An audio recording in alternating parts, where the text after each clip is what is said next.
Making mixed media page with my Stampin' Up supplies. Hey everybody, welcome back to my channel and thank you for coming in. I wanted to use my Stampin' Up supplies to do what I love doing most, which is making some mixed media pages in my journal. So I thought you might like to see how that can happen. So first off, I'm getting a jelly plate, and I'm using my paint. In this case, I have some Jane Davenport colors that I use, and I am going to start with a darker background. Well, it's a blue, so it's a darker blue. I have a dark blue and a light blue, so just in case, that's what that is. And I'm going to use a brayer. Yeah. So I'm going to use that to prep my surface. And this journal is just a simple journal that's made for mixed media. And I'm going to start off just throwing this on there. I don't mind the white spots or the splotches because I like that. And then I'm going to use a lighter color after I dry this and put the lighter color because I don't want it to mix.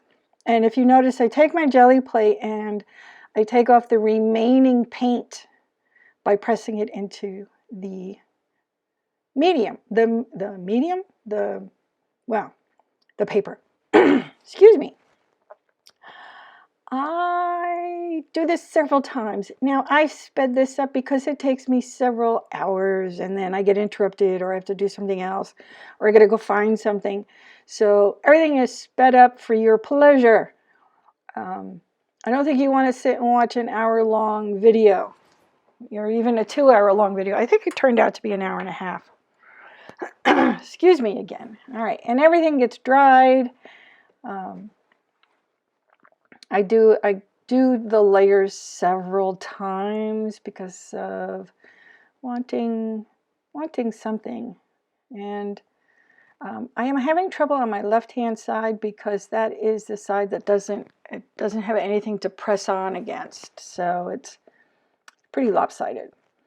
And moving forward, let's see, what else am I doing? Oh, I'm bringing out my stamp sets that I'm using. Dragonfly Garden, Perennial, Peaceful Perennials, and that went too fast. I'll list them in the show more below which ones I used. Enjoy the moment. Most of them are all outdoorsy, springy, planty, things like that. And I'm using white ink, and usually you get the ink and the stamp set and the stamp pad and you ink it yourself, and I made a mess, of course. And I don't really worry about whether or not I get the full effect of the stamp here because I'm using it as a background. It's not the focal point, and it's just there to get some writing and whatever, you know. Using it. It's a white stamp set and it's kind of difficult to actually read from it. It could be the way I'm stamping or the way I hit the ink pad. I don't know. It is what it is, and I don't mind it so much. And I'm taking a little bit of time to clean off my stamps on the side. That's why it takes a little longer. You can see how it gets all blotchy, but there it is. That one says enjoy the moment, which I just liked some of the stuff that was the words, the sentiments that I had. I have another one that was just a note, and that was fun. That was very fun. I enjoyed that. And that's my little list of what I want to do and the order I want to do it in. Doesn't necessarily work out that way, but that's how I try. Now I've taken, I don't think we have this anymore, it's glitter. It's really shiny glitter, snow glitter or something, I'm not exactly certain. I did go, like I said, I'll put things in the bottom or my blog. One way or another, you'll get it if you're that interested in knowing what it was. But it's really sparkly and shiny, and one of the things that happened, because the white ink was so wet, it didn't dry completely, and so a lot of it got some of the embossing glitter on it. Not that it did anything because it's white, you know, it just has a little shiny, little sparkly, little bling. And let me tell you, those are filled to the brim. It's like, I don't know, they expand when they come out of the jar. When you go to put it back, it's like you had more than you started with. It's really ridiculous. I don't understand it. But anyway. So, and then I brush it off because I wanted the excess to move out of the way. Now taking some verbiage for sentiments from another stamp set. I'm using that one. This one is I think it's Grateful Grape, perhaps. I can't remember. But then that one comes up a little bit more, and you can tell that I don't really care if I get the full effect. Now here is where I use one of the stencils that I got from the Paper Pumpkin, and I'm using some paste, some three-dimensional paste. And it's the paste itself is a mixed medium thing, artifact that I have, but the stencil comes from Paper Pumpkin. So for the most part, I'm using my stash, but I'm also using a lot of Stampin' Up! Products here. And I think that's interesting that you could do that. It looks so cute. And I decided I wanted the dragonflies to be a part of my focal image, which will be flowers as well. And because I'm going to cut them out, I did that on white cardstock and used Memento ink, Stays On ink, so that I can color them in. This particular stamp set has a secondary stamp that you can color and put onto your wings. So you'll see, it looks like a watercolor or a wash, more or less, and you just stamp it onto your wings. And it looks fine. And you can always color them in yourself, but I kind of like the way that worked out. And I am going to hand cut, punch these things out because there is a punch for this, which I am so grateful for. Because I didn't use the die cuts for my flowers, and the less fussy cutting that you have to do, the better. So the dragonflies are a part of it. That's not the only thing. Yeah, I had to manipulate that. Like I said, everything is really sped up quickly because I want you to get the benefit of everything. Now I was taking a black stamp and putting in some of these weeds, flowers, just to be in the background, because that, my friends, and that's a die cut, and I'm putting the stamp on top of it from Quite Curvy, and that's going to be where our sentiment, we're going to use that for our sentiment portion. And just getting that prepped, letting that dry, and here are the flowers. And so I'm getting some leaves, the flowers, the stems. No, not the stems. Stems are later. I'm going to die cut those out. Now there is a die I believe you can use for this. Yes, there is. The only thing is I didn't use them. I decided to fussy cut them because it's 6 of one, half dozen of the other. In my mind, I was going to be doing some die cutting with other things, and I want to show you that you can also just cut these things out and do what you need to do. You don't necessarily have to have the dies, although they do make things a lot easier in a lot of ways.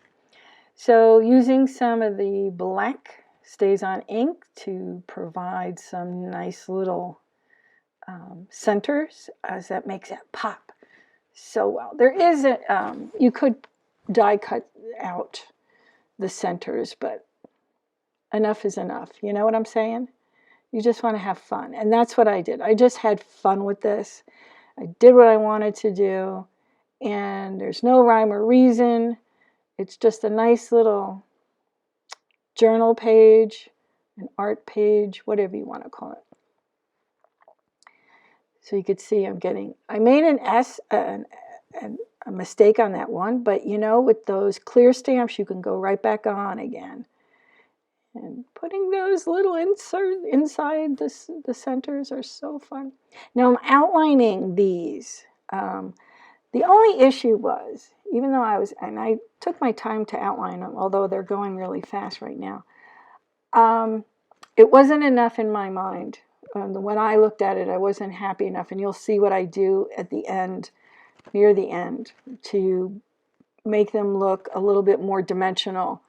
You know, when you're doing something in a book, you don't want it to take up too much space. So you're not going to put in dimensions. You're going to layer, but you're not going to put in dimensionals. So now I'm just trying to get a handle on what I want. And so I'm going to go across the page, because the page is the two of them together make up the one thing. So I'm getting out my gesso, and I'm going to splatter. So I'm putting some gesso onto an acrylic block. I'm going to put some water on it, and it's going to get all splattery. And it's just going to add. Now, it looks splattery right now because of the stars and the way that I put the background on. But actually, watch, see, it just makes it pop. It looks so much better that way. I don't know. And splatters all over my desk. Thank goodness you can't see the whole desk. It's just better that way. And I think I went a little overboard, but oh well. It is what it is. And just cleaning everything off. Now, I have these markers out because I have two sets, one of which is dried out, or the tip isn't all that great. And so I have a second set. The thing is, I can't bring myself to throw it out. I don't know why, but I still have them. So I have to take out both sets to figure out which one I want to use. And I'm going to design like little swirly vines in the direction that I want my flowers to go. So you can see it goes right across the diagonal of the page. And now we're going to get, oh, of course, I had difficulty with my glue. If you leave it out too long, it dries and you have to make it pop out again. So getting my little flowers into their spot right across. And because I have that green, which you cannot see that well right here, it gives me an idea of where I want my flowers to go. So it's sort of like a guidance. It guides me. Putting in the leaves, putting in the little extra pieces I had that I had die cut out, and just adding my little flowers in there just to make it look like fun. And going across and making sure they kind of connect. It's balance. I do what makes me happy. I do what I think looks good. Sometimes I make errors because I think that's going to work. I put it down and yeah, no, it doesn't. But that's what this is. It's all a learning process. I've gotten so much better over the years than I was initially. Now it's, and plus not having to draw these things out myself, having the stamps and the dies, really, the dies and the punches really helps me. So this is from one of the stamp sets. It's Happy. And then I'm going to use from the Curvy bundle, I'm going to put down this little leaf bow or bow, however you want to say that. I hope if you made it this far, you would put a comment below saying how far you got. I'd appreciate that. I love knowing if people were watching all the way. And if you liked it, please give me a thumbs up as well as subscribe, because subscribing helps me. It helps my ego. It really does. Thank you. I appreciate that. And now we're going to go die cut the word spring out of the alphabet dies, which I absolutely love. And we're going to bring those back in, and I'm going to speed it up so that you will see that get flattened down. No one wants to watch glue dry, right? No, they don't. So as fast as I could make it without it seeming bizarro, I also use tweezers when I do this, because my fingers seem to be a little too bulky to get in there and get it down where I want it to place it. So there's a couple of demonstrators that do that use the tweezers to put things down. And then I'm going to use the bottom of my glue to press it all in. Then put some weight on it so it dries flat. And now these die cut leaves, I cut them apart and something went wrong, and rather than put in the whole thing, I cut out quite a bit because it just, I don't know what was wrong with the film, what was going on. I mean, do we call it film anymore? I don't know. I don't know, the photography, something was wrong. So I didn't like it so much. There it is. Also, if you are interested in getting any of the products that you see here from Stampin' Up! And you would like to be notified of any updates, just contact me and I will send you a link that you can join my mailing group, my newsletter. You can also go to my blog, which is Maryanne Mott, Independent Stampin' Up! Demonstrator, but all you need to say is Maryanne Mott. That's it. And here we are. Happy spring, you all. And if you don't know what a Stabilo pencil is, let me tell you, you can go a little nuts. Looks that way from here, but it's not. It really puts dimension on some of the products. And so you go around with the pencil, and then what I have here is a damp paintbrush. And it just activates the Stabilo, and the Stabilo causes it to have that background. And so I'm going in and see, there's the pencil right there. You can see I'm just going to put some Cha right there. And we're going to activate it with, I may have to get my, nope, it worked. I just wet it on the towel and get the paintbrush damp. Some people use their finger and put spit on it and then rub it in. With COVID and everything, I think maybe you all would rather not see that. See, there's my water bottle. And I just spray a little bit on the brush and then rub it into the towel. And there you go. You get that background to pop up a little bit. I'll do a close-up and hope you enjoyed this. I thank you so very much for being here. As always, be safe, be happy, be creative, and I'll see you next time. Bye.